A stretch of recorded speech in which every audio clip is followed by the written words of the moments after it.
학교 고르는 법에 대해서 좀 이야기를 나눠보려고 하는데요.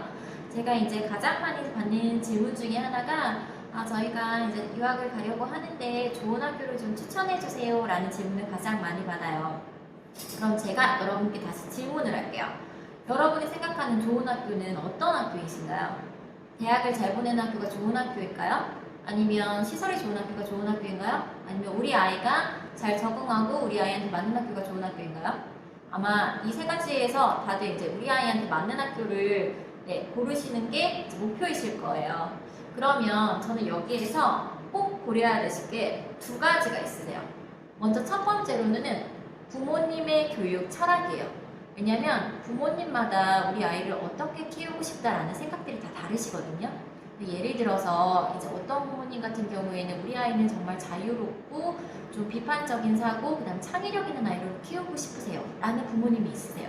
그럼 이제 그런 교육 커리큘럼 나와 맞는 학교들을 찾으셔야 되는 게 먼저이실 거고요. 어떤 부모님 같은 경우에는요, 우리 아이는 최소한 3개 국어는 했으면 좋겠어요. 그래서 영어도 모국어처럼 잘했으면 좋겠고요. 중국어도 이 정도는 했으면 좋겠고요. 그리고 우리가 한국인이기 때문에 한국어도 이렇게 좀 제공이 되는 그런 학교였으면 좋겠어요. 그러면 여기가 목표가 이 부모님 같은 경우에는 한국어와 중국어와 영어 이 세 개를 거의 모국어처럼 할 수 있는 학교를 선택해야겠죠? 그래서 부모님마다 이제 성향 그리고 교육 철학이 다르기 때문에 먼저 이 부분에 대해서 좀 깊게 고민을 해보시는 게 좋을 것 같아요. 일단 두 번째로는 우리 아이의 성향이에요. 아이들은 태어날 때마다 각각 고유의 성격이 있고 기질이 있거든요. 어떤 아이들 같은 경우에는 정말 자유로운 환경을 추구하고 모험심, 탐구하는 거 좋아하고 막 활동하는 거 좋아하는 아이들 있잖아요. 반대로 좀 조용하게 앉아서 하는 거 좋아하고 혼자 조용히 탐색하는 거 좋아하고 이런 아이들도 있을 거예요. 그러면 이 두 아이 성향마다 이 아이들 기질이 다르기 때문에 이 아이들한테 맞는 학교도 달라지시거든요. 그래서 학교를 고르실 때 먼저 정말 여러분에게 얘기해 드리고 싶은 거는 첫 번째로는 부모님의 교육 철학, 그 다음에 우리 아이의 성향을 정말 깊게 고민하셨으면 좋겠고요.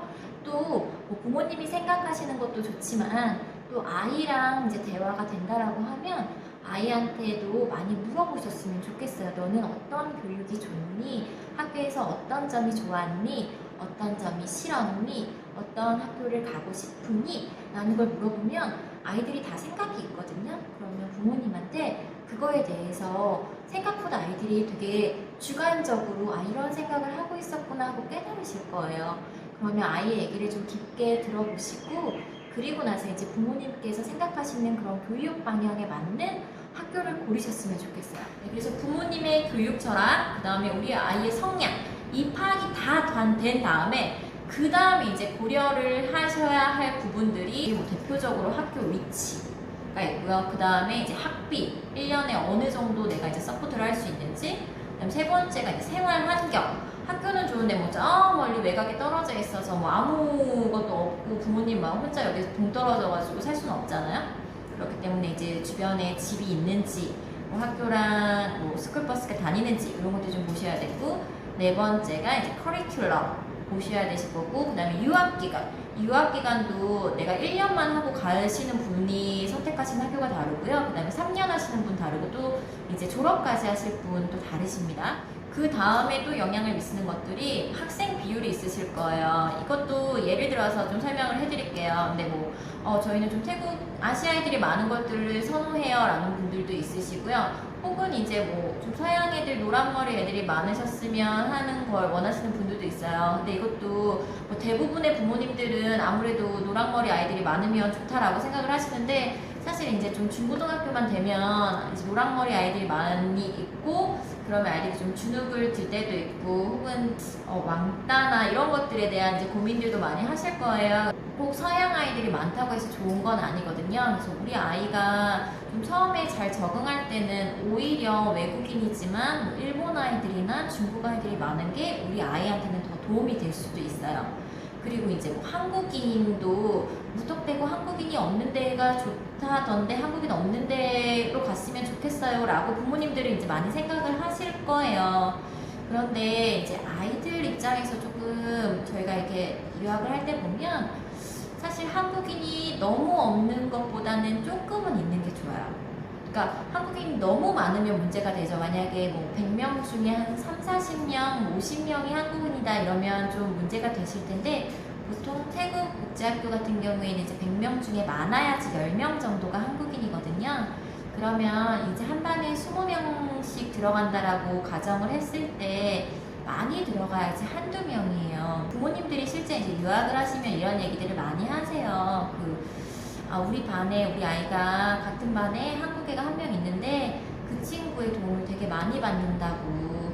왜냐면 처음에 왔을 때 이제 영어가 아무래도 부족하다 보니까 선생님이 숙제를 내줬는데 이게 숙제인지조차도 알아듣지 못하는 경우들이 많거든요. 그럼 이제 옆에 있는 한국 친구한테 물어보는 거죠. 야, 선생님이 이거 뭐 했다는데 어떻게 해야 돼? 하면 그 친구가 이렇게 조금씩 알려주잖아요. 그리고 아무래도 외국에 덩그라니 여러분 혼자 유학 간다라고 생각을 해보세요. 한국 애가 한 명이 있으면 그래도 심리적으로 많이 안심도 되고 또 그 친구한테 물어볼 수도 있고 또 좀 자기가 속상했던 일 좀 깊게 얘기를 나눌 수 있는 친구가 있으면 오히려 좀 적응하는 데 도움이 많이 되시거든요. 그래서 아예 한국인이 없는 것보다는 한 명 정도, 2명 정도는 있는 게 도움이 되실 수도 있어요. 근데 그것들은 이제 아이 성향마다 다르기 때문에 아이의 성향에 따라서 어머님이 좀 판단을 하시면 좋을 것 같아요. 그 다음에 또 고려해야 할 것 중에 학원도 있으세요. 근데 이 학원이 왜 그러냐면 나중에 고등학교, 중고등학교에 가시면 뭐 일부는 특례를 준비하시는 분들도 계실 거고 뭐 AP라든지 IB를 준비하시는 분들도 있으실 거예요. 그래서 해외 유학을 하면 학원을 아예 안 다니고 하실 수 있을 거라고 생각을 하시는데 사실 유학을 오셔도 학원을 많이 다녀요. 근데 뭐 특례 입학 같은 경우에도 학교에서 특례를 다 준비를 해주는 것가 아니기 때문에 이제 특례 같은 경우에 학교 끝나고 보통 특례 국어 혹은 특례 수학 뭐 이런 것들을 학원에 다니거든요. 그런데 태국 이제 방콕을 기준했을 때 대부분 학원이 방콕 중심가에 모여 있어요. 그렇다 보니까 이제 파타야에 사시는 분들은 방학 때 되면 방콕으로 올라오셔서 이 방학 동안의 집중 코스, 특례 집중 코스를 들어요. 그러니까 이런 부분도 한번 아이가 유학할 때 좀 과외나 이런 학원을 좀 다녀야 되는데 이런 게 지원이 되는지 한번 고민해 보셨으면 좋겠어요. 이렇게 해외 유학 시에 좋은 학교 고르는 법에 대해서 얘기를 해봤는데요. 사실 다들 좋은 학교 보내고 싶고 제일 명성 있는 학교 보내고 싶은 게 누구나 부모의 마음일 거예요. 그런데 여러분 퍼펙트한 학교는 없습니다. 장점이 있으면 단점이 있고 단점이 있으면 장점이 있습니다. 제가 정말 강조하고 싶은 거는 좋은 학교는 우리 아이에게 가장 잘 맞는 학교가 좋은 학교예요. 우리 아이가 행복하고 우리 아이가 즐거워 학교 가는 걸 즐거워하고 그곳에서 우리 아이의 성향과 잘 맞는 선생님을 만나고 잘 맞는 아이들을 만나면 그게 바로 좋은 학교라는 점 여러분 꼭 명심하셨으면 좋겠고요. 유학 가시는 분들에게 좋은 도움이 되었으면 좋겠습니다.